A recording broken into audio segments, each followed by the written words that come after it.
বিসমিল্লাহির রহমানির রহিম। প্রিয় দেশবাসী, আসসালামু আলাইকুম।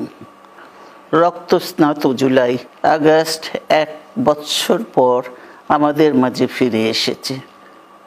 দীর্ঘ 16 বছর ফ্যাসিস্টদের নির্মম অত্যাচার, নির্যাতন, গ্রেফতার, হত্যা, খুনের মাধ্যমে গণতন্ত্রকে ধ্বংস করে এবং এক দলীয় শাসন ব্যবস্থা চিরস্থায়ী করতে চেয়েছিল আওয়ামী শাসক গোষ্ঠী।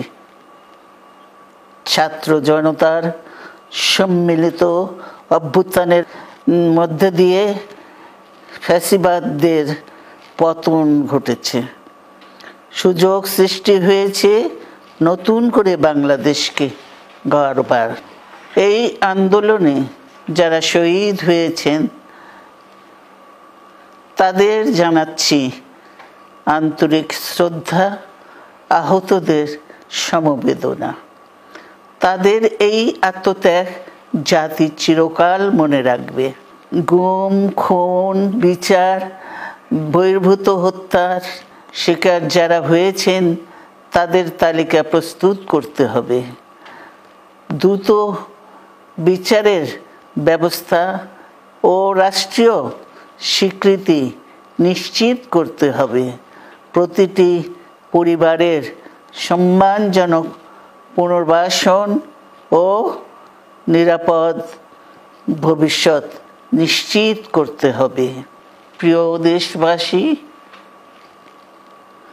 আমাদের সামনে যে সুযোগ সৃষ্টি হয়েছে নতুন করে গণতান্ত্রিক ব্যবস্থাকে প্রাতিষ্ঠানিক রূপ দেওয়ার, তা আমাদের দ্রুত সম্পন্ন করতে হবে। কর্মসংস্থান সৃষ্টি করতে হবে, জনগণের নিরাপত্তা নিশ্চিত করতে হবে। সর্বোপরি বাংলাদেশের স্বাধীনতা, সার্বভৌমত্বকে রক্ষা করতে হবে যে কোনো মূল্যে। বীরের এই রক্তস্রোত, মায়ের অশ্রুধারা যেন বৃথা না যায় তা নিশ্চিত করতে হবে। ঐক্য বজায় রাখতে হবে। আসুন আমরা সবাই মিলে শহীদ জিয়ার স্বপ্নকে বাস্তবায়িত করি কোটি মানুষের নতুন বাংলাদেশের নির্মাণের স্বপ্নকে। আল্লাহ হাফেজ। বাংলাদেশ